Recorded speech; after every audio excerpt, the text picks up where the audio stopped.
So many people always ask me about, hey Eric, how did you guys actually, get to the buyer, get to the shelves and all of that? I think that's a very big question because there's so many different things that you could do to actually, get to a buyer or, get to a shelf or get some shelf space. But first off, before you even get to that stage, you gotta, work your product. You gotta get the right content. You gotta have a great one, and you gotta have the right marketing materials to actually present to any retailer so that they garner some type of interest in your product. So, just because you have a product, please know that, that, as many of you know, if you're building your own brand, you already know how difficult it is to pretty much get in a store, at least a major store. It's very difficult. It's not an easy task, but you got to make sure that you do all the legwork first. And like I said in some of my previous videos, you can't get too big too fast. If you're like me, I didn't have a large budget, so I had to kind of build my brand very slowly and just be patient and take the time to let it work for you and you work for it. And I think once you grasp that concept, that you got to you may have to go to the mom and pop store first. You can do your farmers markets, you do your events, you do so many different things. But what that does is build up content. It gets people to know about your brand. It starts to word of mouth, which is a powerful, powerful thing. And then after maybe, a year or two, then you start to really, garner some interest from retailers and things of that nature who actually wouldn't mind giving you a shot on the shelf.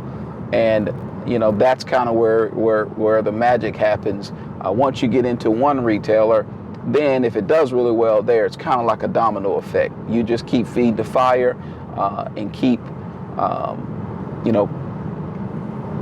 presenting your products to every retailer. And if the demand is high for it, they will definitely order and stock your product. But if you go to another one of my YouTube videos, I talk to you guys about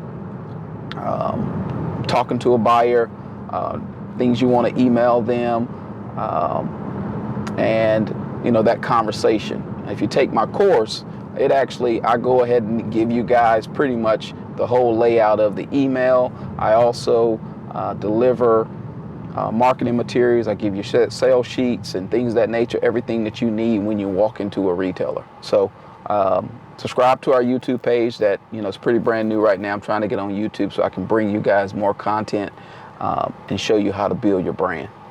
So we're going to go into this store here and actually see if we can take a look at some of our products. Again, I like to kind of just look at the traffic that's going on in the store.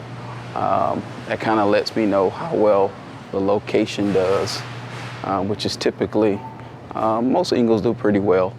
It's a pretty local community. Backs pretty much this retail chain. They have a really solid support system when it comes to the local community, which is really what I like about Ingles. As I look at this shelf here, I can see that the pomegranate's gone, the watermelon's gone, and the product seems to be doing really well here. Do have a couple of flavors left, but I'll take a shot of pretty much and put this in the app.